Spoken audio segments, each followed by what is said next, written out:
وعلى آلك وأصحابك يا سيدي يا حبيب الله الصلاة والسلام عليك يا سيدي يا نبي الله وعلى آلك وأصحابك يا سيدي يا نور الله مولاي صل وسلم دائما أبدا على حبيبك خير الخلق كلهم هو الحبيب الذي ترجى شفاعته لكل حول من الأحبال مقتحم منزه عن شريك في محاسنه فجوهر الحسن فيه غير منقسم محمد ذكره روح لأنفسنا محمد شكره فضل على الأمم محمد تاج رسل الله كاتبة محمد صادق الأقوال والكلم يا رب صل وسلم دائما أبدا على حبيبك خير الخلق كلهم اللہ وحدہ لا شریک کی حمد و ثنا اور حضور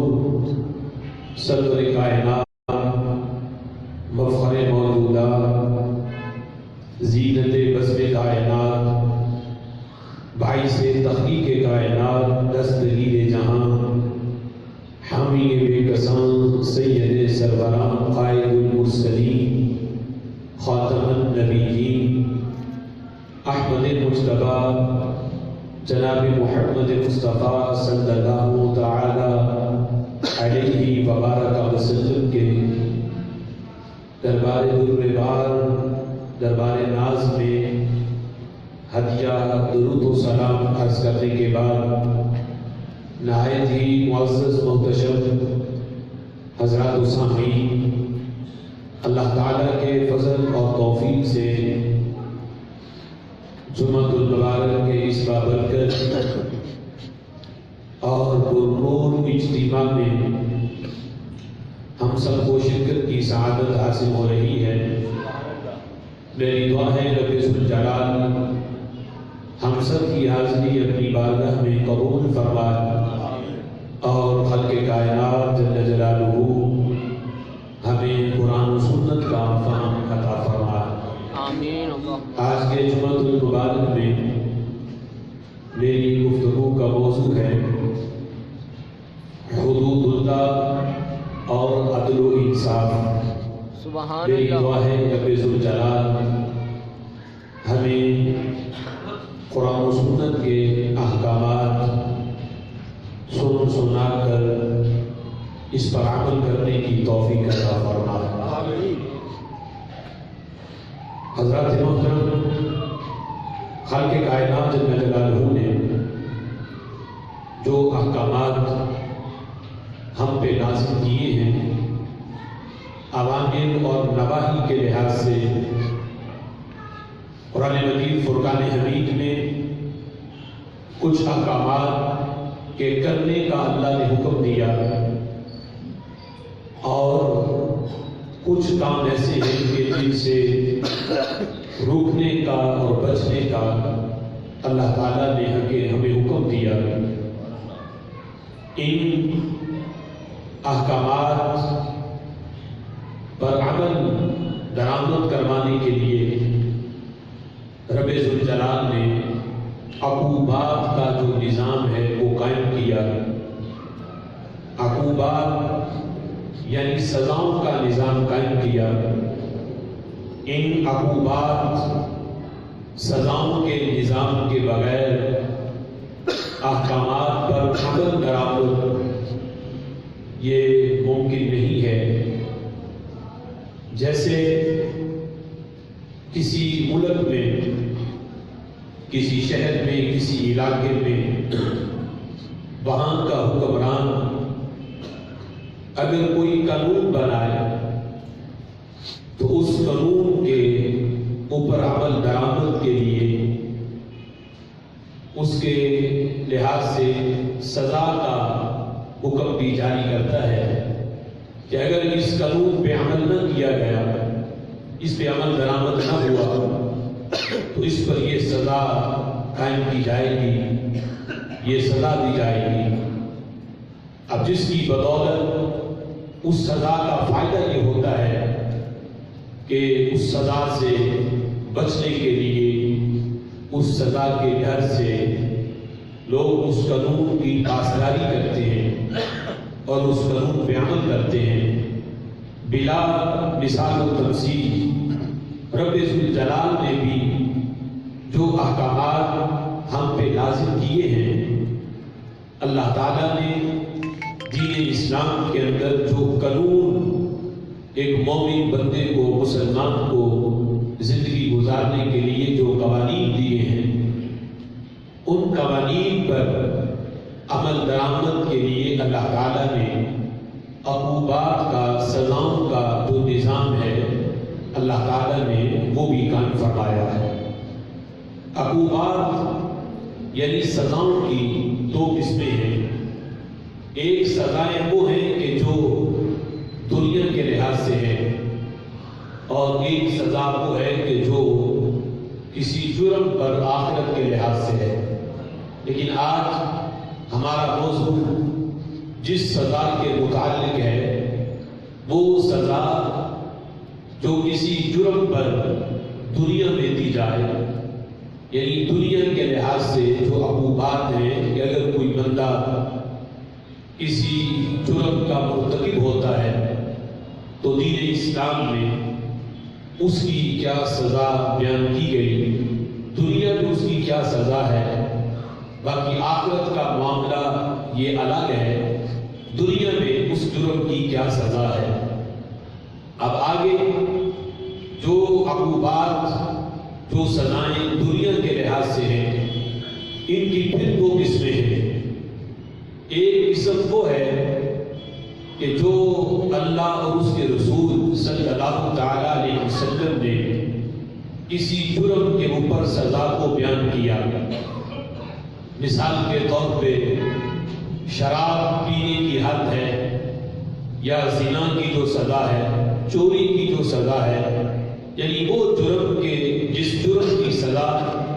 اللہ نے یا اس کے رسول صلی اللہ تعالیٰ علیہ وسلم نے بیان کی ہے، اس سزا کو حد کہا جاتا ہے۔ اور ایسی جرموں کی جو سزائیں ہیں انہیں حدود اللہ کہا جاتا ہے۔ اس میں جو نو ہے یہ بھی متعین ہے کہ کسی جرم پر اگر کوڑے لگنے ہیں تو حاکم یا قاضی یا جج اپنی مرضی سے اس کو بدل نہیں سکتا کہ یہاں بیان کوڑوں کا ہے تو وہ اسے ڈنڈے لگا دے۔ نو بھی متعین ہے اور تعداد بھی متعین ہے شریعت کی طرف سے۔ اگر غیر شادی شدہ کوئی زنا کرے تو اس کی سزا شریعت نے 100 کوڑے مقرر کی ہے۔ اب حاکم اس میں زیادتی نہیں کر سکتا، 110 نہیں کر سکتا، یا اس میں کمی کر کے اس کو 90 نہیں بنا سکتا۔ جو شریعت نے متعین کر دی وہ 9 بھی متعین رہے گی، اور وہ اس کی جو مقدار ہے یہ بھی متعین رہے گی۔ اس میں کسی قاضی کو، کسی جج کو اور کسی حاکم کو اس میں کسی قسم کا کوئی اختیار نہیں ہے۔ سزا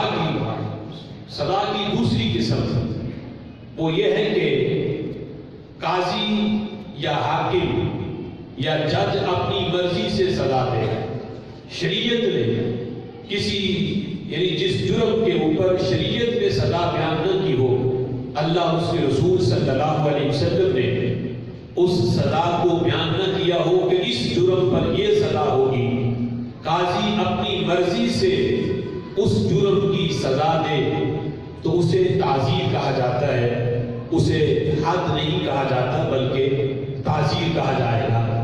اب اس میں قاضی مختلف مجرموں کے لحاظ سے سزا میں اضافہ بھی کر سکتا ہے، کمی بھی کر سکتا ہے۔ اگر کوئی بندہ مثال کے طور پہ کوئی جرم کرتا ہے تو اسے قاضی نے اگر 10 کوڑے لگائے تو وہی سزا جرم کوئی اور مجرم کرے تو قاضی اسے کم سزا بھی دے سکتا ہے، زیادہ بھی دے سکتا ہے. یعنی یہ اس کی صلاح دید پہ ہے کہ وہ یہ سمجھے کہ یہ اتنی سزا سے یہ بندہ بچ جائے گا، اتنی سزا اسے ملے گی تو یہ جرم چھوڑ دے گا. تو اس لحاظ سے وہ جرم کی نوعیت کے لحاظ سے اور مجرم کی صورتحال کے لحاظ سے قاضی یا حاکم اپنی مرضی سے جو سزا دے اسے تعزیر کہا جاتا ہے. اور جو سزائیں جرموں پہ اللہ اور اس کے رسول صلی اللہ علیہ وسلم نے مقرر کی ہیں انہیں شریعت کی اصطلاح میں حدود کہا جاتا ہے. اور یہی وہ حدود ہیں جن کا ذکر اللہ تعالیٰ قرآن مجید فرقان حمید میں فرماتا ہے تلک حدود اللہ فلا تقربوها، یہ اللہ کی حدود ہیں، فلا تقربوها، تم ان حدوں کے قریب نہ آؤ. قریب آنے کا مطلب یہ ہے کہ ان حدوں کو تم پار نہ کرو. اللہ نے جو حدیں مقرر کر دی ہیں ان کی پاسداری کرو، ان حدوں کو عبور نہ کرو. ان حدوں کے اندر رہو گے تو پھر اللہ کی رحمتوں کا نزول تم پہ ہوتا رہے گا، دنیا میں بھی اور آخرت میں بھی. اور اگر تم نے ان حدوں کے قریب آ گئے یا ان حدوں کو تم نے عبور کر لیا تو اب دنیا کے اندر جو جس جرم کی سزا متعین ہے وہ سزا بھی تمہیں ملے گی اور آخرت کے لحاظ سے بھی اس سزا کے تم مستحق بنو گے. حدود یہ حد کی جمع ہے اور حد یہ لیمٹ کے معنی میں آتا ہے، یعنی کسی چیز کی لیمٹ میں رہنا، دائرے میں رہنا، یہ حد ہے. رب ذوالجلال نے پورے کے پورے دین میں ہمارے لیے لیمٹ کو، حد کو بیان کیا ہے. یہاں تک کہ اگر انسان کے اعضاء اللہ نے پیدا کیے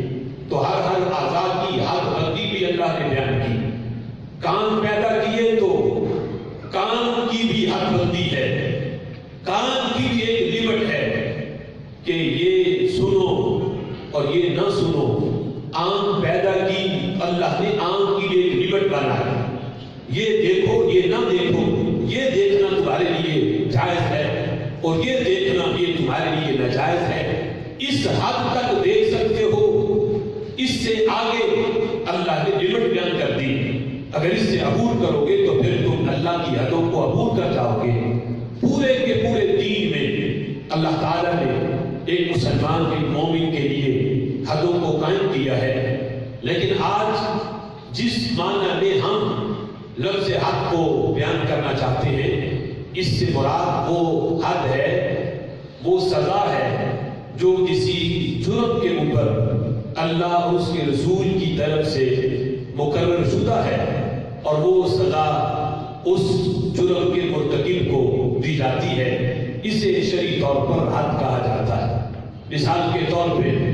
کوئی بندہ اگر شراب پیے تو شراب کی شریعت نے کیا حد بیان کی ہے، اس کی کیا سزا ہے. اگر کوئی بندہ زنا کرے، زنا کا مرتکب ہو تو اس کی شریعت نے کیا سزا بیان کی ہے. اگر کوئی چوری کا مرتکب ہوتا ہے تو تمام شرطوں کے پائے جانے کے بعد چوری کی کیا شریعت نے سزا بیان کی ہے. یہاں حد اس معنی میں ہے یہ اللہ تعالیٰ کی حدود ہیں جو خلق کائنات جل جلالہ نے اپنی مخلوق پہ اللہ نے مقرر فرما لی ہے. اور یہ حدیں خلق کائنات جل جلالہ کو ان کے اوپر عمل کرنا یہ کتنا مطلوب ہے، ان کو نافذ کرنا. جس وقت حضرت سعد رضی اللہ تعالیٰ عنہ نے صحابہ کے سامنے یہ گفتگو کی، کہنے لگے کہ اگر میں اپنی بیوی کے پاس کسی اجنبی مرد کو دیکھوں تو میری غیرت یہ گوارا نہیں کرے گی، میں اس بندے کو زندہ ہی چھوڑوں گا. میری غیرت یہ تقاضا کرے گی کہ میں اس بندے کو قتل کر دوں. تو صحابہ نے جس وقت نبی پاک علیہ الصلوۃ والسلام کے سامنے حضرت سعد رضی اللہ تعالیٰ عنہ کی غیرت کا ذکر کیا کہ حضرت سعد کتنے غیرت مند ہیں کہ یہ کہتے ہیں کہ اگر اپنی بیوی کے پاس کسی اجنبی بندے کو دیکھوں تو میں اسے قتل کر دوں، میری غیرت یہ گوارا نہیں کرے گی کہ وہ بندہ زندہ رہے۔ جس وقت صحابہ نے حضور کے سامنے حضرت سعد رضی اللہ تعالیٰ عنہ کی اس غیرت کا ذکر کیا تو میرے آقا علیہ الصلوۃ والسلام فرمانے لگے، میرے صحابہ سنو، انا اغیر منہ، اللہ کی قسم کھا کے کہا کہ تم حضرت سعد کی غیرت کی بات کرتے ہو، واللہ انا اغیر منہ، میں حضرت سعد سے بھی زیادہ غیرت والا ہوں، واللہ اغیر منی، اور میرا رب مجھ سے بھی زیادہ غیرت والا ہے۔ یعنی جہاں اللہ کے لیے بھی یہ لفظ بولا کہ حضرت سعد رضی اللہ تعالیٰ عنہ کی غیرت پہ میرے صحابہ تم تعجب کرتے ہو،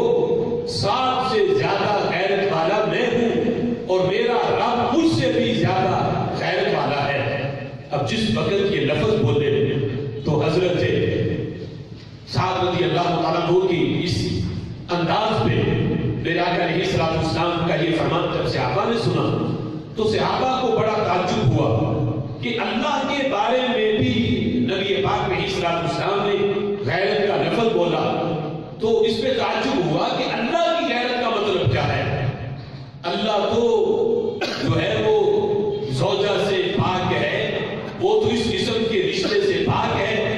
بندے کی غیرت تو سمجھ میں آتی ہے، اللہ کی غیرت کا مطلب کیا ہے۔ تو نبی پاک علیہ الصلوۃ والسلام نے فرمایا، میرے صحابہ، اللہ کی غیرت اللہ کی حدود ہے، جو اللہ تعالیٰ نے حدیں قائم کی ہیں، حدیں مقرر کی ہیں ایک انسان پہ، مومن پہ، یہ اللہ کی غیرت ہے۔ لہذا جو مومن ہے اس کا ایمان کامل تب ہوگا جب وہ ایمان کے ساتھ ساتھ اللہ کی غیرت کی بھی پاسداری کرے۔ آج اگر رب ذوالجلال کی مقرر کردہ جو حدود ہیں ان کو کوئی عبور کرتا ہے، ان کی پاسداری نہیں کرتا، تو وہ گویا کہ معاذ اللہ کی غیرت پہ حملہ کر رہا ہے۔ لہذا فرمائے یہ جو حدود اللہ نے بندہ مومن پہ قائم کی ہے یہ رب ذوالجلال کی غیرت ہے۔ آج اگر بندہ مومن پہ رب ذوالجلال نے فحاشی کو حرام قرار دیا ہے تو یہ اللہ کی غیرت ہے۔ اللہ نہیں چاہتا کہ ایک بندہ مومن ہو اور پھر اس سے فحاشی کا ارتکاب ہو، وہ زنا کرے، وہ بدکاری کرے، وہ فحاشی کا مرتکب ہو۔ رب ذوالجلال کی غیرت اس بات کو گوارا ہی نہیں کرتی، لہذا فحاشی کو حرام قرار دینا یہ اللہ کی غیرت ہے۔ لیکن رب ذوالجلال نے اگر انسان کے اندر شہوت رکھی تو اس شہوت کو حلال طریقے سے پورا کرنے کا اللہ نے اہتمام بھی کیا ہے کہ تم شرعی طریقے سے کسی عورت کے ساتھ ایجاب و قبول کر کے اس سے نکاح کرو، نکاح کرنے کے بعد یہی کام اس عورت سے کرو، حلال طریقے سے اپنی شہوت پورا کرو، اللہ اس سے بھی تمہیں صدقے کا ثواب عطا فرمائے گا۔ تو صحابہ نے جس وقت میرے آقا علیہ الصلوۃ والسلام نے یہ سب بیان کیا نا کہ صحابہ صدقہ یہ بھی ہے کہ کوئی شہوت اپنی بیوی کے پاس جا کے پوری کرے، اللہ اس پہ صدقے کا ثواب دیتا ہے۔ تو صحابہ کو تعجب ہوا کہ اس پہ بھی صدقے کا ثواب ملتا ہے، بندہ شہوت پوری کر رہا ہے تو اس پہ بھی صدقے کا ثواب ہے۔ تو میرے آقا علیہ الصلوۃ والسلام نے فرمایا، میرے صحابہ کیوں نہیں، اگر یہ بندہ اپنی یہی شہوت کسی حرام جگہ جا کے پوری کرتا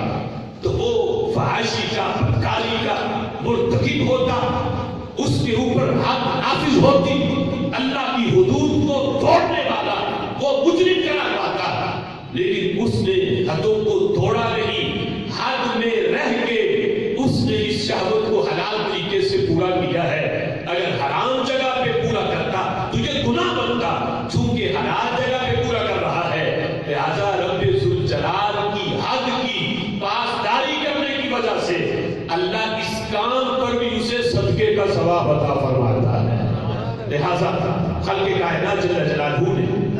یہ حدیں مقرر کی ہیں۔ آج دیکھو ہزاروں مشروب خلق کائنات جل جلالہ نے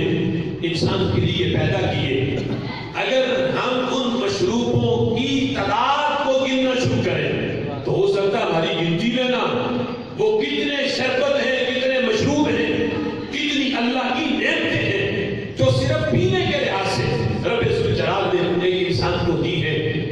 اگر ان تمام حلال مشروبوں کو چھوڑ کے پھر بھی کوئی شراب کی طرف جائے تو رب ذوالجلال پھر اس سے ناراض ہوتا ہے کہ میں نے تو کتنے حلال مشروب تمہیں پینے کے لیے دیے تھے اور پھر حد لگا دی تھی کہ یہ سارے مشروب تم پی سکتے ہو، لیکن یہ شراب ہے، یہ خمر ہے جو میں نے تم پہ حرام کر دی ہے، جس کے اندر نشہ ہے، اس کے قریب تم نہیں جا سکتے، بقیہ جتنے مشروب ہیں تم ان کو پی سکتے ہو۔ اب یہ سارے جائز مشروب چھوڑ کے کوئی حرام کا مرتکب بنے اور کوئی شراب پیے تو پھر خالق کائنات جل جلالہ کی طرف سے جو حد ایک شراب پینے والے پر قائم کی گئی ہے اس کو نافذ کیا جائے گا، چونکہ اس نے خالق کائنات جل جلالہ کی حدوں کو توڑا ہے۔ اور یہ حدوں کو قائم کرنا، یہ معاشرے پہ عدل و انصاف کو قائم کرنا ہے اور معاشرے سے ظلم کا خاتمہ کرنا ہے، معاشرے سے فحاشی بریانی کا خاتمہ کرنا ہے۔ آج وہ لوگ کہ جو اسلام کے دشمن ہیں اور جنہوں نے غیروں سے یہ فنڈ لے رکھا ہے اور ان سے ایڈ کھا رہے ہیں صرف اس کام کے لیے کہ ہم نے اسلام کے اوپر بھونکنا ہے، اسلام کے نظام کے خلاف ہم نے بکواس کرنی ہے۔ آج وہ لوگ میڈیا پہ بیٹھ کے بکواس کرتے ہیں کہ دیکھو یہ حدوں کا نفاذ، یہ معاشرے میں ظلم ہے کہ ایک بندہ تھوڑی سی مالیت کا سامان چرا لے اور بدلے میں یہ کہا جائے کہ اس کا ہاتھ کاٹ دو، اسے لولا بنا دیا جائے، اس کے ہاتھ ہی کاٹ دیے جائیں تاکہ آگے وہ کام کرنے کے قابل نہ رہے۔ اگر وہ معمولی سا مال ہے وہ نقصان پورا کر سکتا ہے، لیکن اسلام کہتا ہے کہ ہاتھ اس کا کاٹ دو، یہ ظلم نہیں تو کیا ہے۔ اس قسم کی باتیں لوگ جو ہیں وہ بیٹھ کے آج اسلام کے نظام کے خلاف اور اللہ تعالیٰ کی حدود کے خلاف کرتے ہیں۔ کہتے ہیں کہ اگر کسی نے اپنا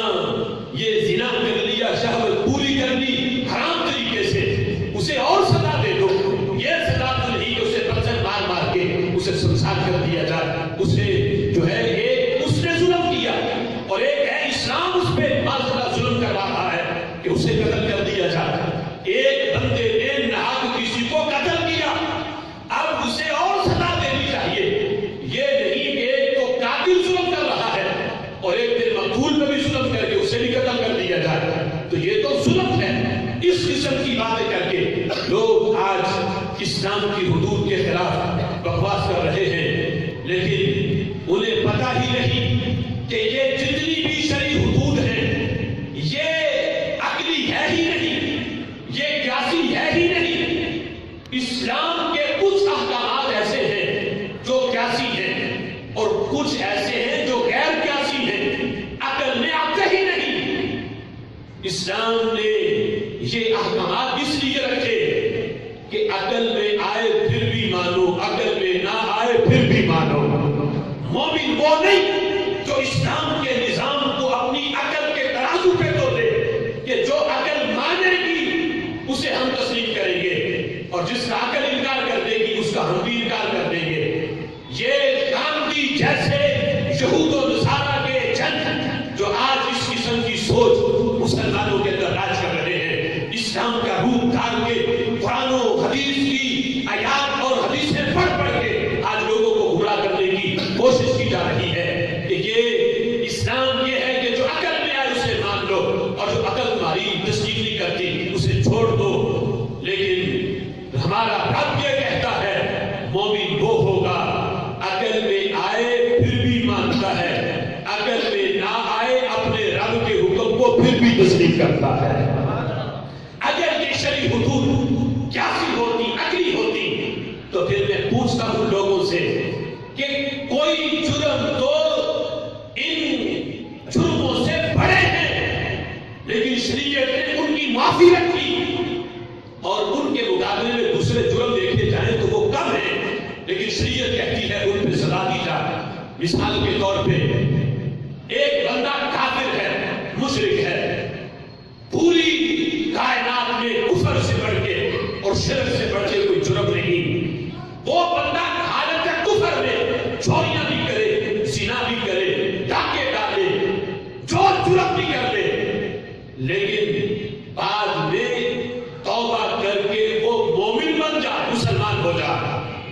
اب اسلام کہتا ہے،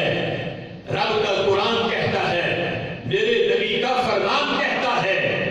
اسلام اس کے سارے گناہوں کا کفارہ بن جائے گا۔ سبحان اللہ۔ وہ مومن بن گیا، اگرچہ اس نے لاکھ چوریاں کی ہو، لاکھ زنا کیے ہو، لیکن جب وہ مومن بنے گا، اسلام لے آئے گا، اسلام اس کے سارے گناہ دھو ڈالے گا۔ اب ایک ہے کہ بندہ کافر تھا اور خود کفر سب سے بڑا جرم تھا، لیکن کفر کی توبہ ہے، اور دوسری طرف بندہ مومن ہے، اس نے زنا کر لیا، اب زنا ثابت ہو گیا، اس کے بعد وہ لاکھ توبہ کرتا رہے، لیکن ہمارا قرآن کہتا ہے، ہمارے نبی کا فرمان کہتا ہے، اس کی توبہ قبول نہیں۔ ہاں ان اللہ قبول ہے، اس نے جرم کیا ہے، اللہ قبول کر لے، لیکن اب دین کہتا ہے کہ اگر وہ شادی شدہ ہے اسے رجم کیا جائے، سنسار کیا جائے، اگر وہ غیر شادی شدہ ہے تو اسے 100 گھوڑے لگائے جائیں، یہ اس کی شرعی سزا ہے، یہ اس کی حد ہے، یہ رب ذوالجلال کی طرف سے نافذ کرتا اس کی سزا ہے۔ ایک طرف کفر تھا، کفر سے توبہ قبول ہے، لیکن زنا سے توبہ اس کی قبول نہیں ہے، اس پہ حد لگائی جائے گی۔ اگر یہ شرعی سزائیں عقلی ہوتی تو پھر عقل تو کہتی ہے وہ کافر کی توبہ نہیں ہونی چاہیے، یہ زانی کی توبہ قبول ہو جانی چاہیے، لیکن ہمارا رب کہتا ہے تمہاری عقل میں جو آئے وہ ایمان نہیں ہوتا، ایمان وہ ہے جو میں اور میرا نبی بیان کرے، مومن وہ ہے کہ جو عقل کی بات نہیں مانتا، اللہ اور اس کے رسول کا فرمان مانتا ہے۔ اس لیے ہم نے عقل کا کلمہ نہیں پڑھا، ہم نے کلمہ گنبد خضرا کے مکی کا پڑھا ہے۔ اس سلسلہ میں خالق کائنات جل جلالہ نے جو حدود ہم پہ لازم کی ہیں، اب دیکھو ان پہ آج 2 طرح کے اعتراض کیے جا رہے ہیں۔ ایک اعتراض تو اس سلسلہ میں یہ ہے کہ یہ حد ظلم ہے، اور ایک یہ قصور میں جو گزشتہ دنوں یہ زینب کا جو کیس چل رہا ہے، اس پہ بھی کچھ لوگوں نے اسلام کے جو قوانین ہیں ان کے خلاف بھونکے ہیں، اور سوشل میڈیا پہ باقاعدہ انہوں نے میسج بنا کے اس قسم کے چھوڑے ہیں۔ انہوں نے کہا کہ دیکھو یہ اچھا ہوا زینب جو ہے اس کی لاش پائی گئی، اگر وہ زندہ بے ہوشی کی حالت میں مل جاتی اور وہ زندہ بچ جاتی تو پھر اسلام جو ہے وہ اس کے مجرم کو تحفظ دیتا ہے۔ معذاللہ کہتے ہیں کہ دیکھو اگر وہ زندہ بچ جاتی تو عدالت اسے طلبی کا حکم دیتی، وہ عدالت میں جاتی اور جا کے یہ بیان دیتی کہ میرے ساتھ یہ زیادتی ہوئی ہے، میرے ساتھ فلاں بندے نے یہ زنا کیا، یہ زیادتی کی۔ اب شرعی عدالت کو سمجھنے والا جو قاضی ہے وہ یہ سوال کرتا کہ کیا تم اس کا اقرار کر رہی ہو؟ مجرم بھی یہ اقرار کرتا ہے؟ اگر تو مجرم اقرار کر لے تو پھر تو حد نافذ ہو جائے گی کہ مجرم نے اقرار کر لیا، لیکن اگر مجرم کہے کہ میں نے یہ کام کیا ہی نہیں تو شرعی عدالتیں تو کہتی ہیں یہ جو ڈی این اے ٹیسٹ ہے یہ بھی شرعی گواہی میں یہ بھی معتبر نہیں۔ اب عدالت یہ کہے گی زینب سے کہ 4 گواہ لاؤ جنہوں نے زنا کرنے کی حالت میں دیکھا ہو وہ آگے گواہی دے۔ اب وہ بھونکنے لگا اعتراض کرنے والا، کہتے ہیں دیکھو زنا کرنے والا تو کبھی بھی 4 بندوں کے سامنے زنا نہیں کرے گا، وہ تو چھپ کے کرے گا۔ اب کہاں سے زینب کو 4 بندے لاتی اور کہاں جا کے پھر جرم ثابت ہوتا اور مجرم کو سزا ملتی؟ لہذا یہ اچھا ہوا مر گئی، اگر زندہ رہتی تو اس کے مجرم کو شرعی عدالت سزا ہی نہ دے سکتی، اسلام اس کو سزا ہی نہ دے سکتا، اسلام اس کے مجرم کو تحفظ دیتا۔ اس قسم کی باتیں آج اسلام کے قوانین کے خلاف کی جا رہی ہے۔ میں پوچھنا چاہتا ہوں اسلام نے جو قوانین بنائے ہیں یہ فرد واحد کو دیکھ کر اسلام قانون نہیں بناتا، جو قانون اسلام بناتا ہے وہ مجموعی طور پہ بنتے ہیں۔ آج صرف زینب کے معاملے میں تم گواہی کے اوپر، شرعی گواہی کے اوپر بکواس کرتے ہو اور یہ سمجھتے ہو کہ یہ ہمارا فریضہ ہے بکواس کرنا، تو میں اس سے کہ اگر ہمارے تو معاشرے میں ایسے کیس بھی موجود ہیں کہ عورتیں مرد کو اغوا کرتی ہیں اور پھر اس کو بے ہوش کر کے خواتین مرد کے ساتھ بدکاری کرتی ہیں اور بدکاری کرنے کے بعد پھر اس کو بے ہوشی کے حالت میں اس کو کسی سڑک پہ پھینک دیتی ہے. مجھے بتا اگر ایسا معاملہ بنے یہی عورت جس نے خود مرد کو اغوا کر کے بے ہوش کر کے اس کے ساتھ یہ بدکاری کی ہے کل کو یہی الٹا کیس کر دے کہ اس بندے نے میرے ساتھ یہ زنا کیا ہے, بندہ انکار کر رہا ہے, اب تمہاری عدالت اگر یہ کہہ کہ ڈی این اے ٹیسٹ کر کے لے آؤ, ڈی این اے ٹیسٹ سے ثابت ہو جائے زنا ہوا ہے, اب مجھے بتاؤ کہ وہ بے گناہ بندہ سولی پہ چڑھے گا یا نہیں چڑھے گا؟ اس پہ شریعت کہتی ہے کہ گواہی ضروری ہے. اگر بندہ انکار کرتا ہے اب یہ عورت 4 گواہ پیش کرے. بندہ کہتا ہے میں نے تو کیا نہیں, مجھے پتہ ہی نہیں اس نے بےہوشی کے عالم میں میرے ساتھ کیا کیا. اب یہ عورت دعویٰ کر رہی ہے, اب شریعت کہتی ہے 4 گواہ لاؤ پھر تمہارا دعویٰ جو ہے یہ قبول ہوگا. یہ شرعی گواہی جو زنا کے معاملے میں 4 گواہ رکھے گئے شریعت نے, یہ مجرم کو سہولت دینے کے لیے نہیں ہے, یہ بے گناہ کو بچانے کے لیے ہے کہ کوئی بے گناہ سولی پہ نہ چڑھ جائے. لہذا زینب کے معاملے میں اس قسم کی بکواس کر کے تم اسلام کے قوانین کے اوپر پھونکو نہ, اسلام کے قانون کو مجموعی طور پہ دیکھو گے تو اس نے مجرم کو چھوڑا نہیں اور بے گناہ کو سولی پہ چڑھنے نہیں دیا. یہ دین اسلام کے قانون ہیں جو مجرم کو رعایت نہیں دیتا اور بے گناہ کو سولی پہ چڑھنے نہیں دیتا. ہر لحاظ سے دین اسلام کے اندر جو حدیں رکھی گئی اور ان حدوں کو قائم کرنے کے لیے پھر جو شرعی گواہی رکھی گئی, ہر کام میں رب ذوالجلال نے بے شمار حکمتوں کو اللہ نے چھپا کے رکھا ہے. اب دیکھو اس وجہ سے یہ شرعی گواہی اس سلسلہ میں ضروری ہے. لیکن زینب کے معاملے میں آج ہم بھی حکومت سے یہ مطالبہ کر رہے ہیں کہ جو مجرم ہیں انہیں سزا دی جائے, انہیں چوک پہ پھانسی دی جائے. صرف اس بنیاد پہ نہیں کہ انہوں نے زنا کیا, زنا کے بعد اس نے آگے ایک ناحق قتل بھی کیا ہے. ہم کہتے ہیں کہ جس نے ناحق قتل کیا ہے اس قاتل کو پکڑو, جب قاتل کو پکڑو گے زانی خود بخود پکڑا جائے گا. یہ ہے کہ اس نے قتل کیا ہے اور قتل کی سزا یہ شریعت کے اندر قتل ہے, اور پھر اس نے اتنا بھیانک کام کیا ہے کہ اسے چھپا کے پھانسی نہ دو بلکہ اسے کٹہرے میں لا کے چوک میں اسے لٹکا کے پھانسی دی جائے تاکہ ایسا جرم کرنے کی پھر کسی کی کوئی ایسی جرم کر نہ سکے اور سوچ بھی نہ سکے کہ میں نے ایسا جرم کرنا ہے. یہ شرعی حدود کا نفاذ یہ ظلم نہیں ہے بلکہ یہ معاشرے میں عدل و انصاف ہے اور یہ خالق کائنات جل جلالہ کی رحمتوں کا نزول ہے. حدود کا نفاذ اس لیے بھی ضروری ہے کہ جب معاشرے میں بدعملی ہو جائے, جب معاشرے کے اندر جو ہے ظلم عام ہو جائے, فحاشی بریانی عام ہو جائے, اس وقت اللہ کی جو مقررہ حدود ہیں ان کو نافذ کرنے سے اللہ تعالیٰ کی رحمتوں کا نزول ہوتا ہے. کبھی تو اگر ان حدوں کو نافذ نہ کیا جائے تو رحمتوں کا نزول بند ہو جاتا. کبھی تو حصی طور پہ بند ہوتا ہے اور کبھی مانوی طور پہ بند ہوتا ہے.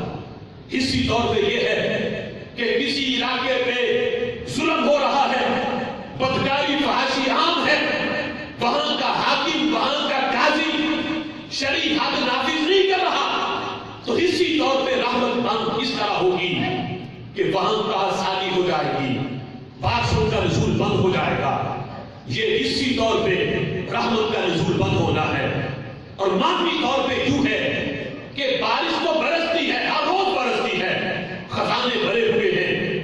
گھر میں تجوری میں لاکھوں کروڑوں روپے پڑا ہے, لیکن بندہ بے چین ہے, دل کو سکون نہیں. بندہ کبھی کسی مصیبت میں گرفتار ہے, کبھی کسی مصیبت میں گرفتار ہے. یہ ہے مانوی طور پہ رحمتوں کے نزول کا بند ہونا. لیکن اگر کسی ایک حد کو قائم کیا جائے رحمتیں برستی ہیں۔ میرے آقا علیہ الصلوۃ والسلام کا فرمان ہے، حدیث سننا، حضور فرماتے ہیں اقامت الحج من حدود اللہ خیر من مطر 40 لیلۃ فی بلاد اللہ۔ فرمایا قحط والی زمین ہو، جس زمین کو بارش کی بڑی ضرورت ہو، اس سرزمین پہ 40 راتیں رحمت کی بارش برسے، یعنی وہ بارش زحمت نہ بنے، رحمت کی بارش برسے رات کے وقت اللہ کے شہروں میں سے کسی شہر میں جہاں بارش کی ضرورت ہے، 40 راتیں برسے، دن کے وقت سورج نکلے، فصلیں سرسبز و شاداب ہوں، اور 40 دن کی وہ بارش رحمت والی کسی علاقے پہ برستی رہے، تو اللہ کی اتنی رحمتوں کا نزول نہیں ہوتا جتنا اللہ کی حدود میں سے کسی ایک حد کو قائم کرنے پہ رحمتوں کا نزول ہوتا ہے۔ یعنی ایک طرف 40 دن کی بارش وہ برکتیں معاشرے کو نہیں دے سکتی، وہ معاشرے کو اتنا سکون نہیں دے سکتی، وہ معاشرے میں اتنی ہریالی پیدا نہیں کر سکتی جتنا ایک طرف کوئی چور ہو اور اس چور کا ہاتھ کاٹ دیا جائے، جتنا معاشرے میں اس سے امن آتا ہے 40 دن کی بارش سے اتنا امن نہیں آ سکتا۔ 40 دن کی بارشوں سے معاشرے کو اتنا سکون نہیں ملتا، معاشرے میں اتنی حیاتی نہیں آتی، معاشرے میں اتنی اللہ کی رحمتوں کا نزول نہیں ہوتا جتنا اللہ تعالیٰ کی حدود میں سے کسی ایک حد کو قائم کرنے سے معاشرہ بکھر جاتا ہے، معاشرہ سنور جاتا ہے، اور معاشرے میں امن آتا ہے، اور معاشرے میں اللہ تعالیٰ کی رحمتوں کا نزول ہوتا ہے۔ سبحان اللہ۔ ایک حد کو قائم کرنے سے رب ذوالجلال اس معاشرے پہ، اس علاقے پہ کتنی رحمتوں کا نزول فرماتا ہے۔ لہذا یہ نظام حدود، کسی جرم کے اوپر سزا دینا، یہ وحشیانہ نظام نہیں، یہ میرے رب کا عادلانہ نظام ہے۔ عدل کی دو قسمیں ہیں، ایک عدل وہ ہے کہ جو عقل میں آئے، جیسے کوئی بندہ کسی کے ساتھ احسان کرے، نیکی کرے، اور عقل چاہتی ہے کہ چونکہ اس نے میرے ساتھ نیکی کی ہے میں بھی نیکی کروں۔ ایک ہے یہ عدل، اور ایک عدل وہ ہے کہ عقل تو بظاہر یہ فتویٰ دے کہ یہ عدل نہیں، یہ تو ظلم ہے، لیکن یہ دیکھو کہ اسے عدل کہا کس نے ہے، اسے عدل میرا رب کہتا ہے۔ ایک طرف 10 درہم کی مالیت کا، 5000 کی مالیت کا مثال کے طور پہ کسی کا کوئی سامان چرا لے، تو دوسری طرف اگر چوری ثابت ہو جائے تو قرآن کہتا ہے اس کا ہاتھ کاٹو، اگر دیگر شرائط بھی پائی جائے اس کا ہاتھ کاٹو۔ تو عقل تو یہ چاہ رہی ہے، ایک طرف 5000 ہے اور ایک طرف پورا ہاتھ ہے کہ جو کروڑوں دے کے بھی وہ ہاتھ بندے کو نہیں ملنا۔ عقل اگر چاہتی ہے یہ فتویٰ دے رہی کہ یہ ظلم ہے، لیکن قرآن کہتا ہے کہ یہ ظلم نہیں، یہ میرے رب کا عدل ہے۔ اگر ایک چور کو بھی تم سزا دے دو، اس کا ہاتھ کاٹ دو، تو پھر معاشرے میں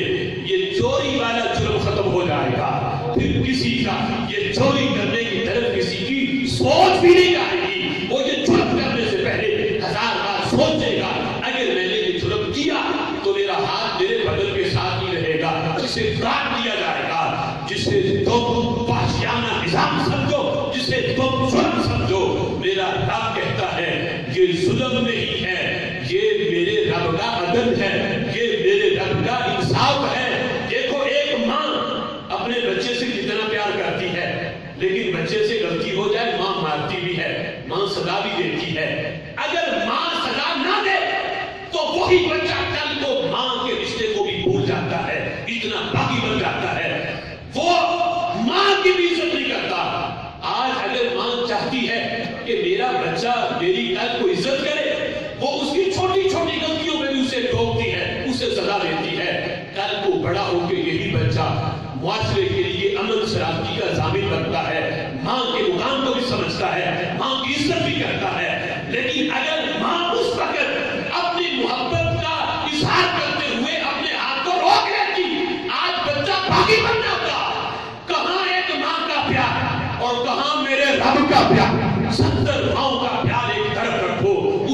کہیں درجے بڑھ کر میرا رب اپنے بندے سے پیار کرتا ہے۔ اللہ نے اگر ایک جرم پہ کوئی سزا رکھی ہے تو میرا رب اپنے بندے پہ ظلم نہیں کرنا چاہتا، وہ یہ چاہتا ہے کہ یہ جہنم کی آگ سے بچ جائے، یہ کل کو باقی نہ بچ جائے۔ آج اس نے یہ جرم کیا ہے، اسے یہ سزا مل جائے،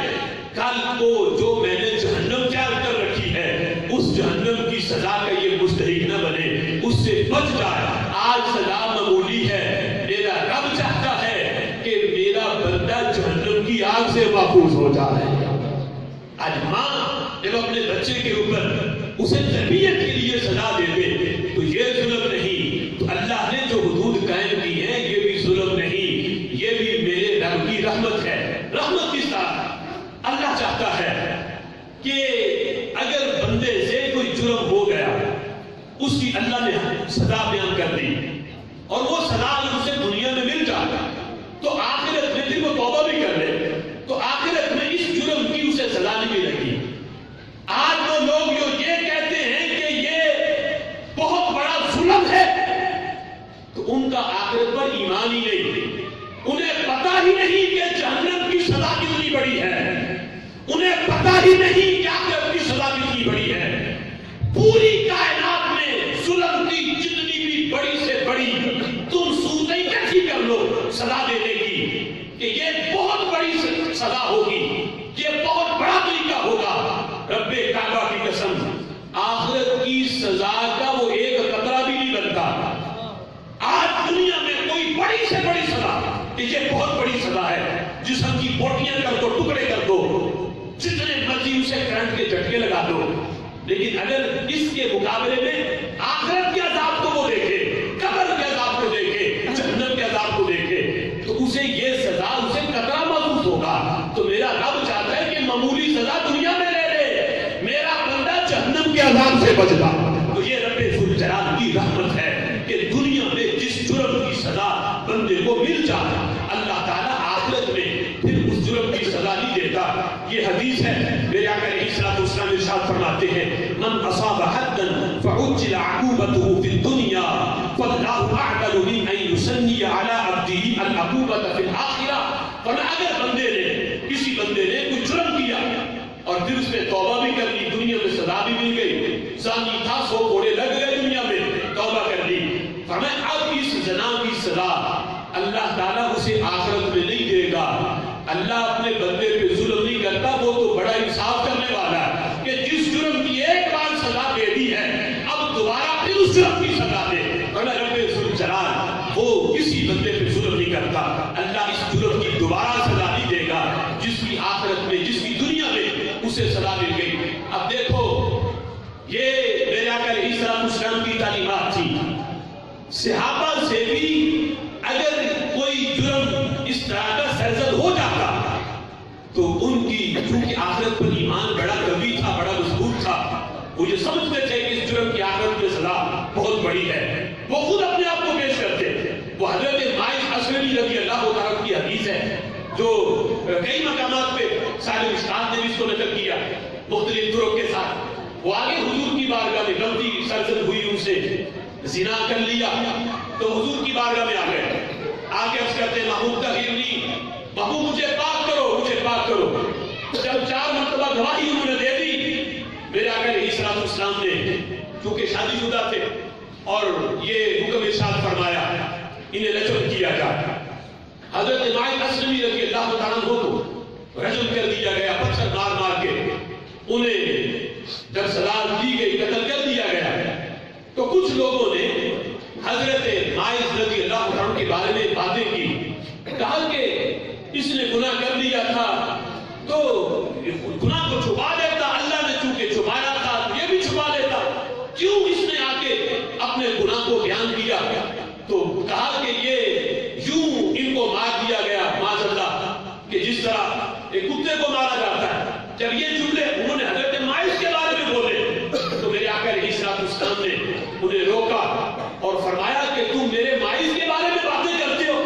فرمایا مائز نے تو ایسے ہی توبہ کی ہے، اگر یہ توبہ پوری جماعت میں تقسیم کی جائے تو یہ توبہ پوری جماعت کے لیے کافی ہو جاتا۔ فرمایا تم میرے مائز کے بارے میں باتیں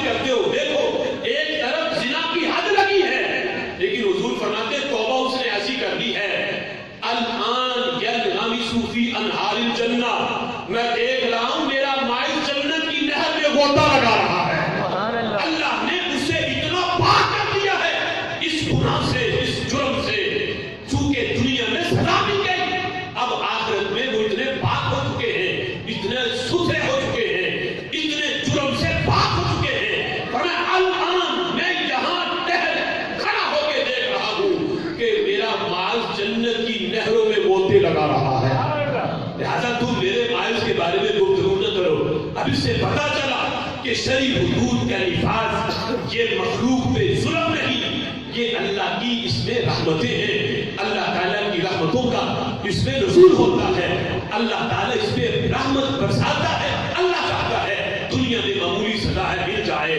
تاکہ میرا بندہ آخرت کے عذاب سے محفوظ ہو جائے۔ اب اس سلسلہ میں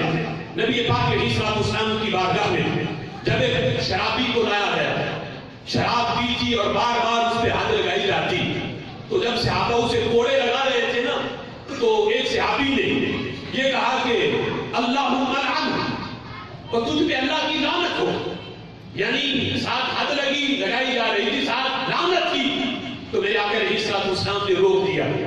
فرمایا یہ جو تم حد لگا رہے ہو ٹھیک ہے، یہ اس سے جرم کی سزا ہے، لیکن اس سے نفرت تو نہ کرو، اس سے نفرت نہ کرو۔ نفرت ذات سے نہیں ہوتی، نفرت جو ہے وہ مجرم کے جرم سے ہوتی ہے، مجرم سے نہیں ہوتی، اس کے جرم سے نفرت کرو۔ ہاں اگر وہ توبہ کر لے تو پھر اس کے اوپر بد دعا نہ کرو، بد دعا اس کے اوپر نہ کرو۔ ایک تو اس نے اپنے جرم کا اقرار کر کے یا گواہوں سے ثابت ہو گیا اس نے توبہ کر لی، اب اس کے اوپر لعنت نہ کرو، اس لیے کہ یہ دیکھو یہ بندہ مومن ہے، اس کو اللہ نے اپنے والا نام دیا ہوا ہے، یہ ہے تو مومن۔ زنا کرنے سے کوئی بندہ کافر تو نہیں ہو جاتا، شراب پینے سے کافر تو نہیں ہو جاتا،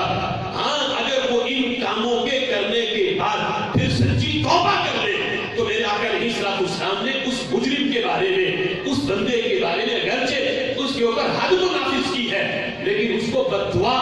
دینے سے، برا بھلا کہنے سے میرے آقا علیہ الصلوۃ والسلام نے اس سے منع فرمایا۔ فرمایا اسی طرح کی بد دعا اسے نہ دو، بلکہ اس نے توبہ کر لی ہے، اب اس کے لیے یہ دعا کرو کہ اللہ اسے گناہوں سے بچنے کی توفیق دے، اسے نیکی کرنے کی توفیق دے، اسے گناہوں سے بچا لے، اللہ تعالیٰ اس پہ اپنی رحمتوں کا نزول فرمائے۔ یہ دین اسلام کی تعلیمات ہیں جو ہمارے آقا علیہ الصلوۃ والسلام نے ہر لحاظ سے بیان کی ہے، شرعی حدود کو بھی بیان کیا، پھر حدود کس طرح جو ہے وہ ثابت ہوتی ہے یہ بھی ایک پورا نظام ہے۔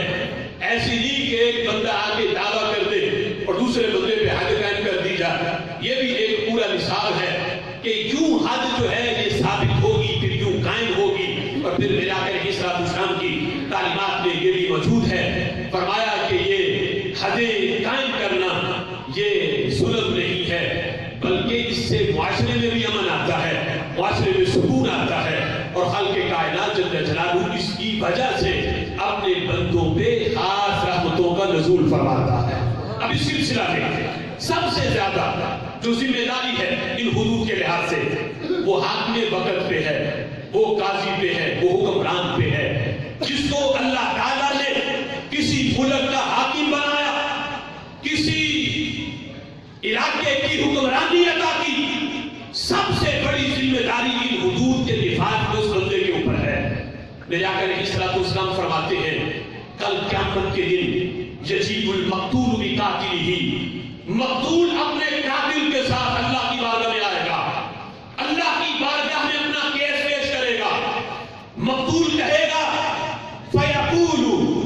سل ھذا فیما قتلنی، اے اللہ اس سے پوچھ اس قاتل سے اس نے مجھے کیوں قتل کیا۔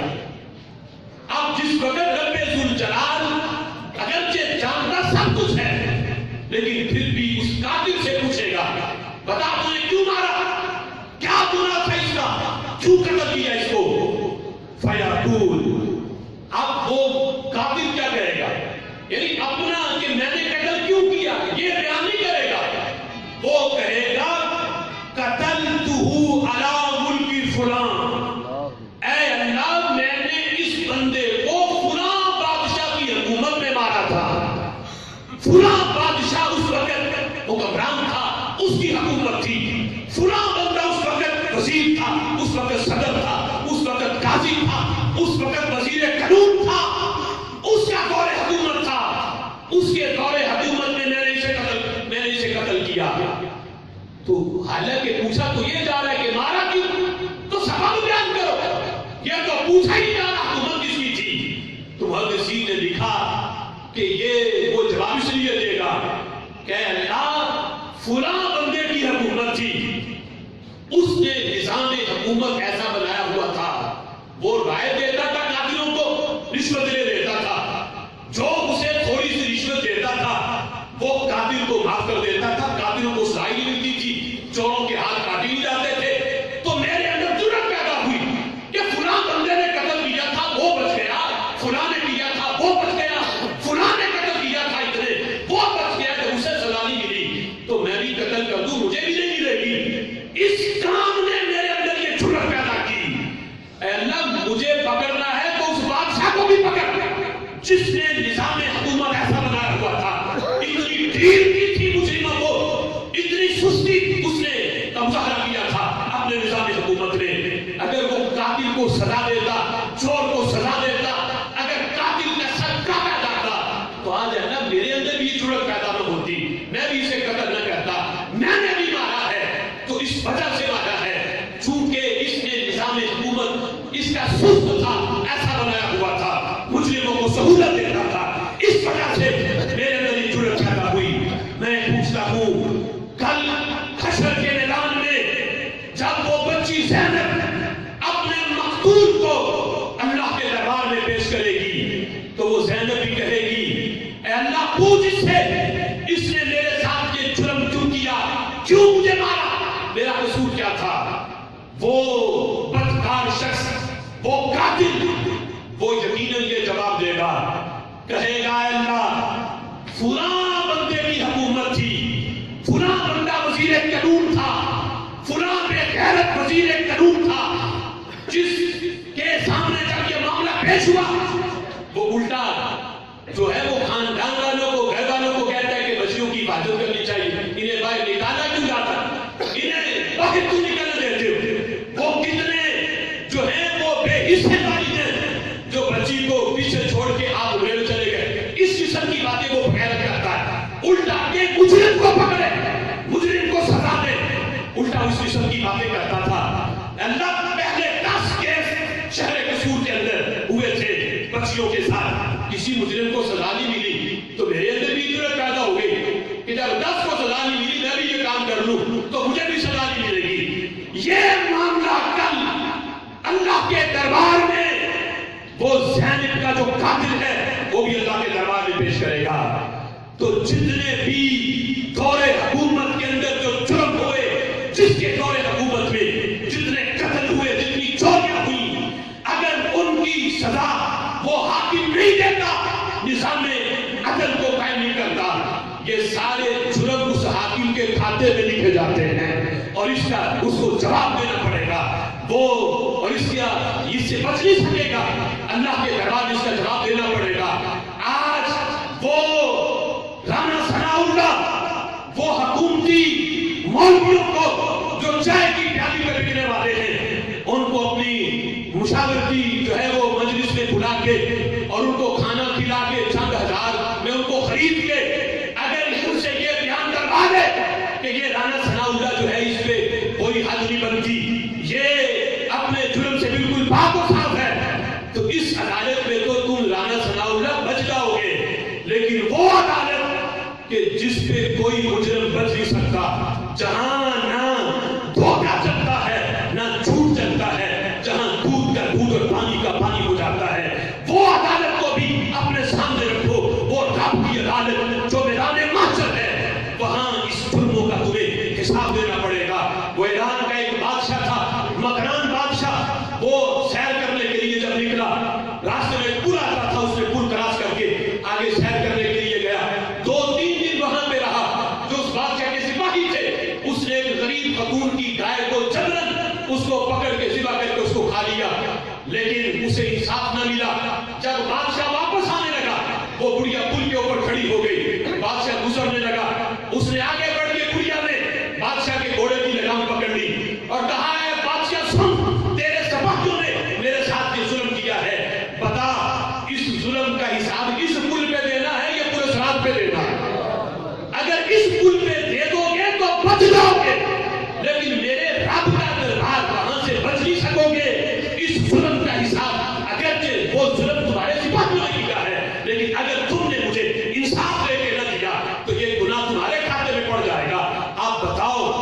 حساب اس پل پہ دو گے یا پل صراط پہ دو گے؟ تو میں بھی یہ کہنا چاہتا ہوں، یہ حکومت کی یہ عہدیداروں سے اور وزیر قانون سے، آج اگر تم بچ جاؤ یہ عدالتیں تمہیں بری کر دیں، لیکن میرے رب کی عدالت سے تم بچ نہیں سکو گے، تمہیں حساب دینا پڑے گا۔ آج اگر قصور کے چوراہے میں کھڑے ہو کے تم حساب سے بچ گئے، لیکن پورے صراط سے تمہیں ایک ایک جرم کا حساب دے کے گزرنا پڑے گا۔ اللہ تعالیٰ کی بارگاہ میں دعا ہے، جو کچھ سنا اللہ تعالیٰ